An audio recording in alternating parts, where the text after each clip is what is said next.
volta com o nosso programa, a nossa Escola Dominical. Hoje estudando a lição de número 2, descrevendo o Salmo de número 1. Quero dar boas-vindas a todos vocês que nos assistem pela Boas Novas, pela internet, dizer que todos os canais de comunicação do PEC já estão abertos. Eu quero te convidar a acessar o nosso canal no YouTube. Nós temos lá todas as aulas de todos os capítulos, inclusive a aula na íntegra, ministrada no contexto do culto da família com Escola Dominical, lá pelo Templo Central. A lição de número 1 já está lá, pastor Samuel Câmara ministrou toda ela. A lição de número 2, eu tive o privilégio lá no Templo Central de ministrar, compartilhar com a igreja. Eu quero convidar você, aluno e professor, a acompanhar um pouco desse material, com certeza vai edificar a sua vida. No último bloco, vimos um pouquinho do Salmo de número 1, sobre os aspectos gerais, autor, título, data, classificação, poesia e musicalidade. Agora eu queria dar uma olhadinha, mergulhando no nosso tema, a felicidade na terra. Bem-aventurado é ser feliz, prazer em Deus e árvore frutífera. Já prestou atenção que uma das principais frases da Bíblia é não vos enganeis? O ser humano, ele gosta de ser enganado. Na verdade, ele gosta de negar os seus próprios problemas. Ele não quer tirar a máscara, é reconhecer os seus erros, reconhecer os seus pecados. E por toda a Bíblia nós vemos apóstolos, nós vemos profetas dizendo, não vos enganeis. Tem um outro texto na Bíblia que diz, as más conversações ou as más companhias, elas corrompem os bons costumes. E esse salmo aqui, ele vai direto nisso, porque tem muita gente andando com ímpios. Na verdade, tem muita gente emprestando o seu ouvido, se deixando influenciar por gente que não serve a Deus, por gente que deliberadamente não segue a palavra de Deus. E a palavra desse salmo, de certa maneira, é não vos enganeis.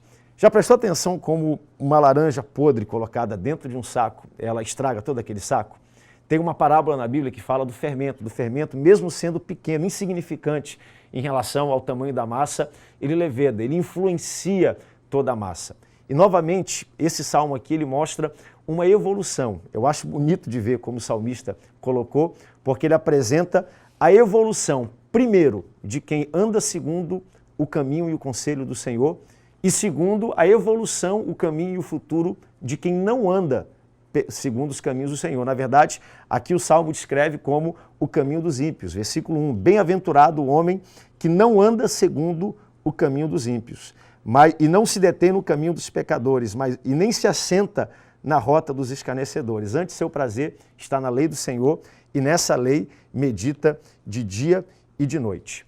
Tem um ditado antigo que diz, diga-me com quem andas e eu te direi quem és. É possível você conhecer traços do caráter de uma pessoa apenas olhando quem é o círculo de relacionamento, quem são as pessoas que influenciam.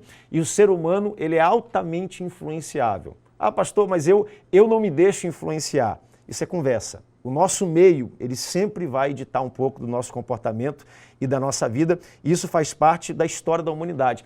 Com correnteza e com influência negativa, gente, não se brinca. Por toda a Bíblia nos ensina a correr, a fugir de influências negativas. A gente conhece muito bem a história de José, quando ele chega no Egito e ele é, de certa maneira, tentado, o que ele faz? Pernas para que te quero. Ele sai correndo, ele vai embora. Recentemente, eu li um texto, e um livro, na verdade, um artigo, sobre Karl Marx. O interessante é que ele fala como se desconstruir uma verdade absoluta. Existe a verdade e existe a mentira. Não tem meio termo. E a maneira de você destruir uma verdade absoluta é você criar uma meia-verdade. Ou seja, a verdade está aqui, a mentira está aqui, agora eu crio uma meia-verdade e coloco aqui no meio. E devagarzinho eu vou criando meias-verdades até chegar perto da mentira, de repente a mentira se torna verdade. E a Bíblia diz que isso é impossível, porque na Bíblia existe o caminho dos ímpios e existe o caminho dos justos, não existe o meio caminho.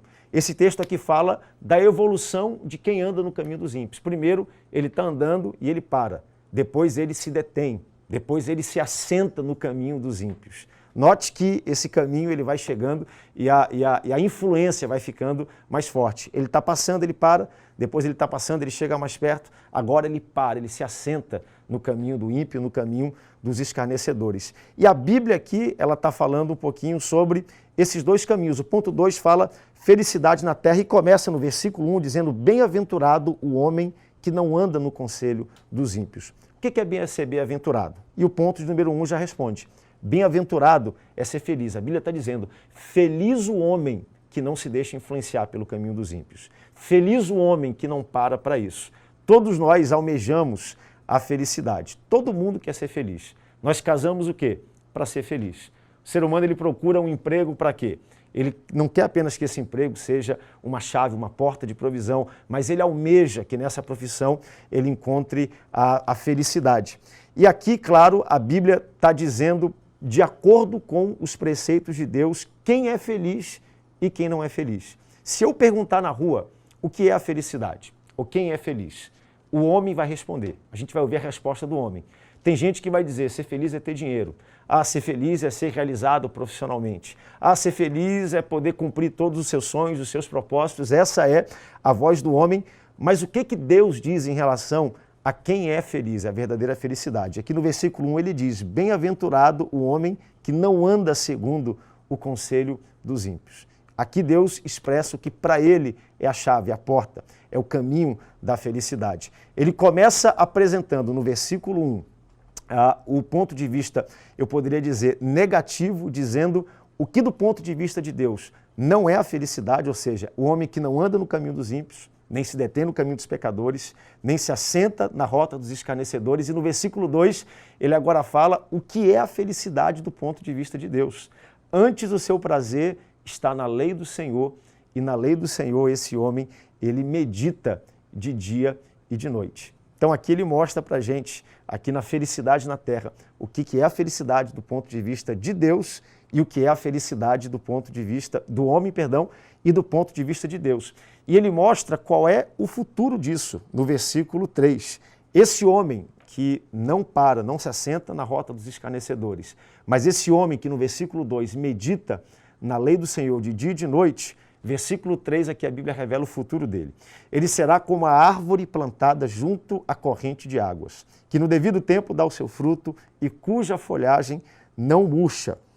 E tudo quanto esse homem fizer, prosperará.